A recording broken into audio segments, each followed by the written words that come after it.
કેમ કે મહાદેવ સ્મશાનમાં કેમ બેઠા ખબર છે તમને?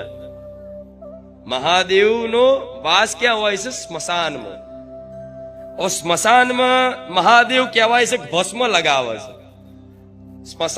સ્મશાનની ભસ્મ શરીરે લગાવે છે.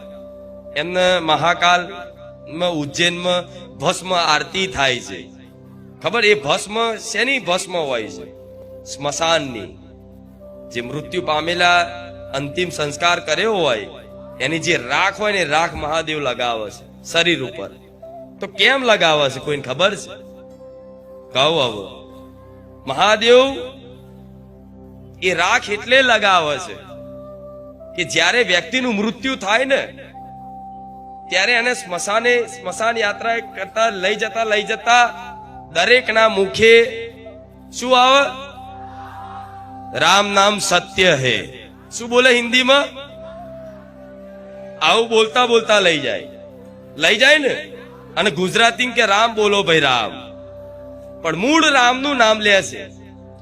એ રામનું નામ લેતા બોલતા અંતિમ સંસ્કારે તે અગ્નિદાહ કરે ત્યારે તે રામનું નામ લઈ અને અગ્નિદાહ કરે. એ અગ્નિદાહ કરીને વ્યક્તિઓ રામનું નામ લઈ અને પોતપોતાના સંસારિક કાર્યોમાં લાગી જાય. એને અગ્નિદાહ આલ્યો નહીં અને તરત સ્મશાને ગયા છો તો તમને ખબર હશે, તરત કોઈને ભૂખ લાગી, કોઈને ચા પીવી છે, કોઈ નાસ્તો કરવા જતું રહે.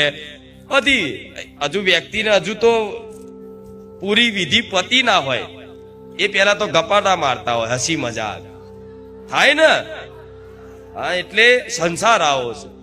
તો બધા મતલબ એ રામનું નામ લઈ અને એના અંતિમ જે અગ્નિદાહ કરવાનો હોય કરી અને વ્યક્તિઓ બધા જતા રહે છે. ત્યારે મહાદેવ એ રામ નામ સાંભળતા ક્યાં આયા? સ્મશાનમાં. અને કે અહીંયા તો બધા રામનું નામ લેતા હતા, અત્યારે બધા ક્યાં ગયા? જોયું તો અગ્નિદાહ કરી પોતપોતાના ઘરે પાછા જતા રહ્યા, પોતપોતાના કાર્યોમાં લાગી ગયા. તો મારા ભગવાનને એવું લાગ્યું કે આવા મારા રામનું નામ શું છે હજુ આ કાળા માથાના માનવીને ખબર નથી. આ રામ નામથી અગ્નિદાહ કર્યો છે એ જ ભસ્મનો મારા શરીર પર લગાવી લઉં. ચમકે રામ રામ બોલી અને અગ્નિદાહ કર્યો છે, આ રાખમાં મારા રામ છુપાયેલા છે. શું આ સંસારમાં પ્રત્યક્ષ